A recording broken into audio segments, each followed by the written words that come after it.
We are here, and we are here welcoming you back for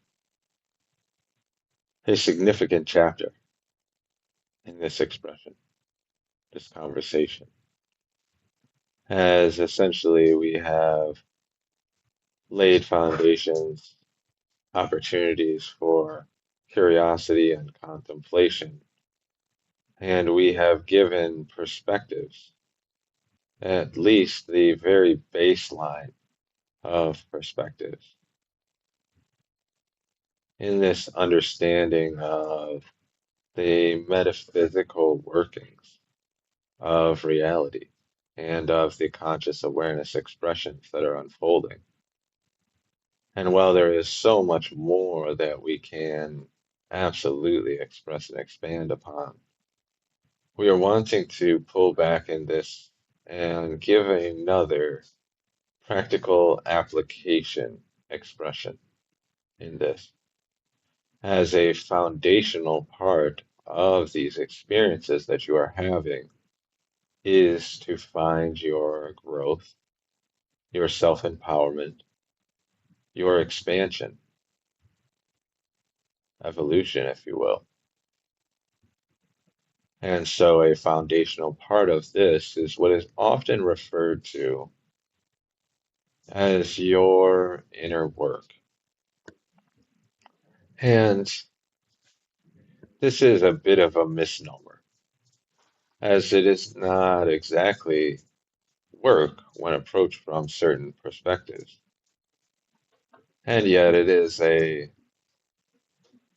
useful label for you to understand the level of mindfulness and focus that we are wanting you to place into yourselves and your experiences as they have unfolded and continue to unfold here now.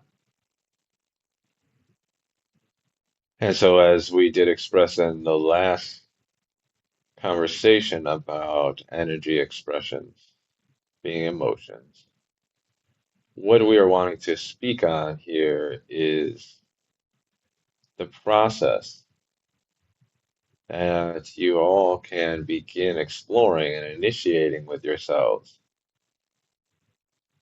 on having that deep, profound healing and releasing within yourself.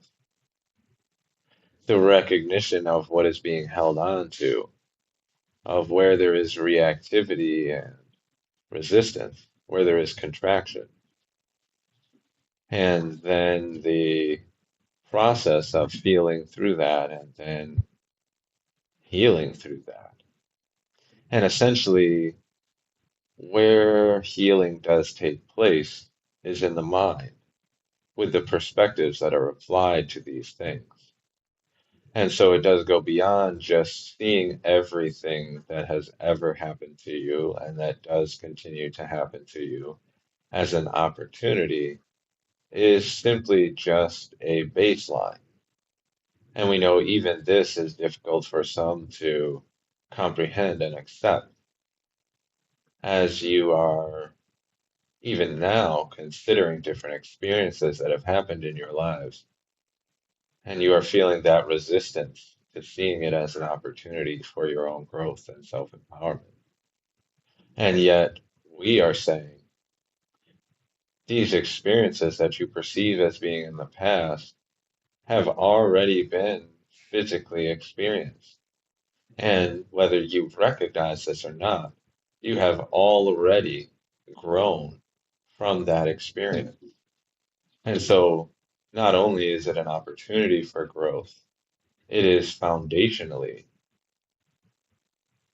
encoded with growth.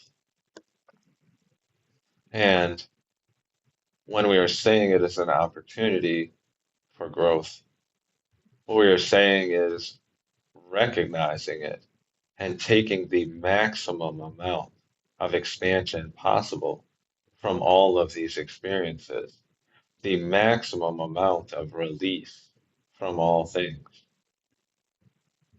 And so, we are sensing it would be beneficial to give an example in this is not truly story format, but it is in the expression of a lifetime. And this is a lifetime that was experienced by this vehicle in some capacity. As this book is not truly about getting too deeply into a lot of the mechanics of how conscious awareness moves and expresses in this reality. It is more focused on the awakening process and the application of those concepts and principles that will support you on the way. There is some need and desire by us to touch on some of the deeper topics about what is unfolding here, as that will also bring you a greater understanding and ease in your expansion and awakening processes. And so the vehicle did not fully live this lifetime as the original soul in the body of this individual, and yet the vehicle did participate as what is essentially known as a walk-in soul. And essentially, this is when a conscious awareness fractal decides or designs to participate in segments of different lifetime experiences in order to either support the original soul of the vehicle or to learn very significant lessons and have very significant experiences through the vehicle that is being controlled by the original soul. And so this vehicle was a walk in. He is finding himself as a child. And we will express this from essentially our point of view of how this is unfolding in order to give you the full perspective of all the things that are interplaying here. And so he is also experiencing it, recognizing he was participating, and yet from essentially a third person perspective. And so this child is growing up in a home where there is not much in the way of material things or even necessities such as food and appropriate clothing. The father works very hard, attempting to do everything he can to provide for the family, and yet he does consistently feel as if he is falling short, as if he could and should be doing more. And so he does push himself quite hard. And so this does make him quite emotionally reactive. And the mother is supporting the best that she can and upkeeping with the household chores and preparing of the meals and supporting and caring for the child as much as possible.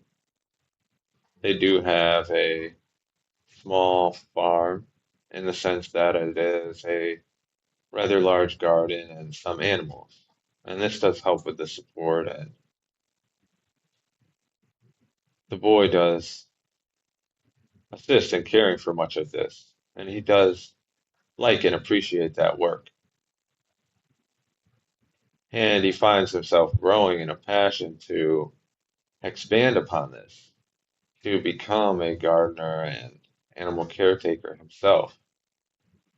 And so he does pour himself quite intensively into these things. And yet, as the father is quite emotionally reactive, oftentimes he does see this as a weakness in the boy. He thinks that a man should be breaking his back in labor and essentially slaving away each day to provide for his family, not recognizing the significance of what the boy is being guided to and how that can absolutely provide a support and a solid foundation for any family. And so he essentially, the father gets to a point where he becomes very critical openly of the boy. He begins to shame the boy and talk down to the boy. He begins to berate him for what he sees as a lack of appreciation and consideration for what the father goes through. And so the boy, loving his father very much and wanting to appease him, wanting him to be proud of him, wanting him to accept him, does take in what is said very deeply. He feels it. And so he shuts himself off from working in the garden or working with the animals unless he is essentially forced to. He begins becoming quite hard on himself, critical of himself, in trying to fit himself into this box that his father has presented for him of what a man should be. And so moving forward, the boy is a young man. He is working as a laborer for a brick mason. And he is working as hard as physically possible. He is pushing himself to his limits. And so, what we are wanting to express here with this is essentially,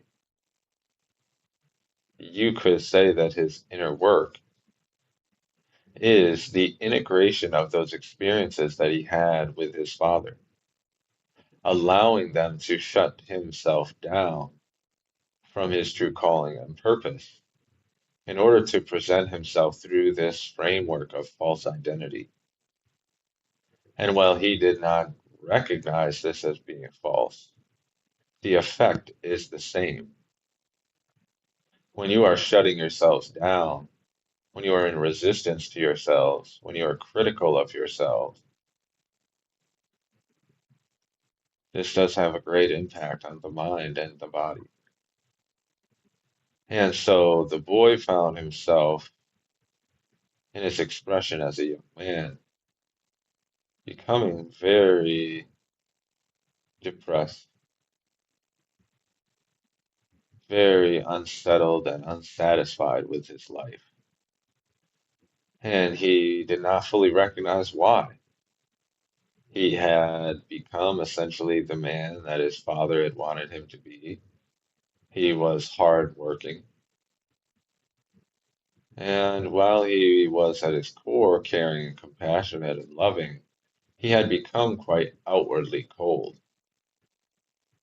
in trying to protect himself and engaging in the activities that he felt he was needing to each day.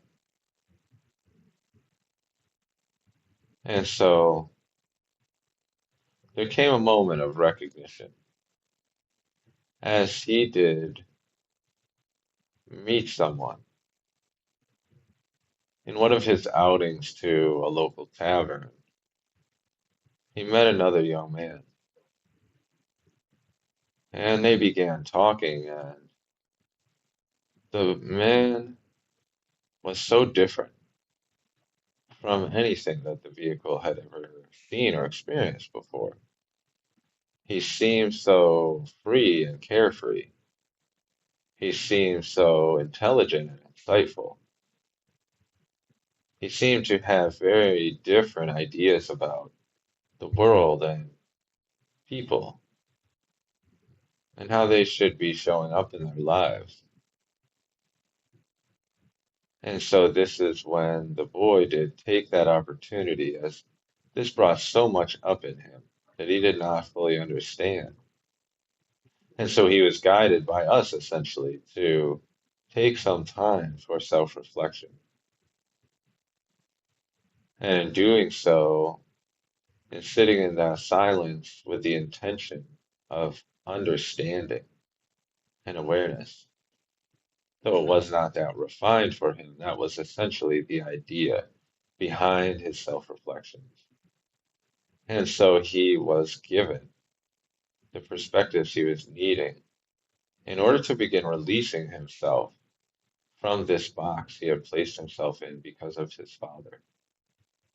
He was given the recognition of how overworked and emotionally reactive and hurt that his father was. How while he loved his son very much, he did not mean to shame or guilt or confine him. He simply saw what he thought was best through his hurt and pain and expressed it as such. He expressed himself through his own conditioning, through his own limited mindsets and perspectives on what reality was and how we should be showing up, our obligations and responsibilities. And the boy had never considered this, as he had never taken the opportunity to question any of these things in his identity or his childhood. And so he recognized in this self reflection that he was being guided to go and observe, speak, and sit with this child version of himself as he was shutting down his passion in order to confine and conform. And so he observed the boy in gardening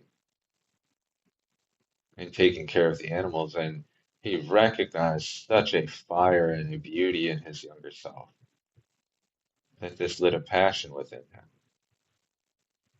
And then, in recognizing the constriction and the confinement of this over time, he began having conversations with his younger self, encouraging, supporting, and giving the recognition that he was there to love and support and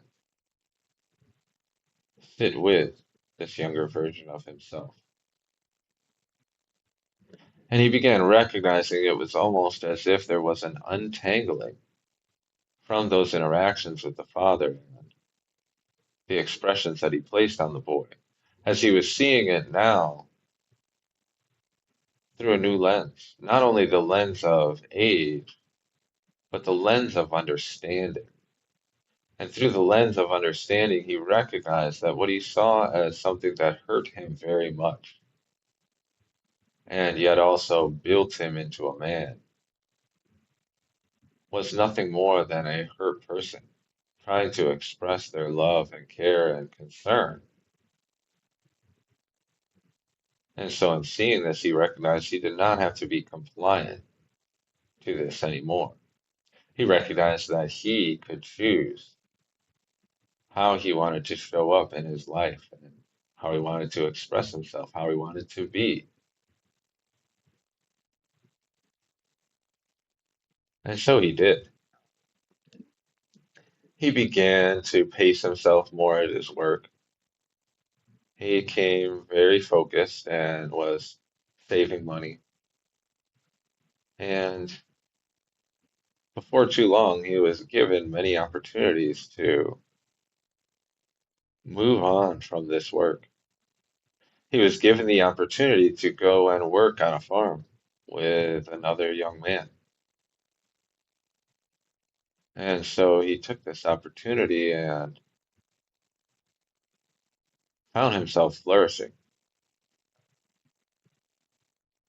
found himself thriving and in joy. And simply from taking the time to seek expanded perspectives on why certain events may have happened, He found himself released from a great amount of conditioning and false identity.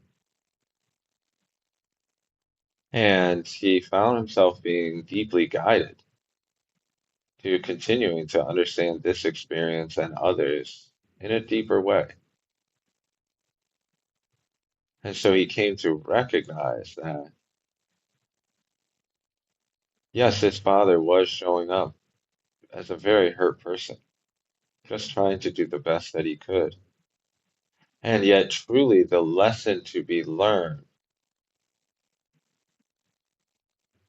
for him was the sense of empowerment and growth and freedom that he gained from the healing of those experiences.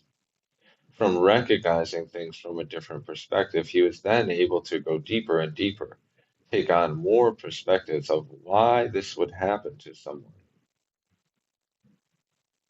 He began to recognize more fully how much he enjoyed himself now that he was not shutting himself down and constricting himself, placing limited beliefs and perspectives on himself. And so, as he began moving into his own family with his own garden and his own animals, he found himself quite happy indeed, quite free indeed.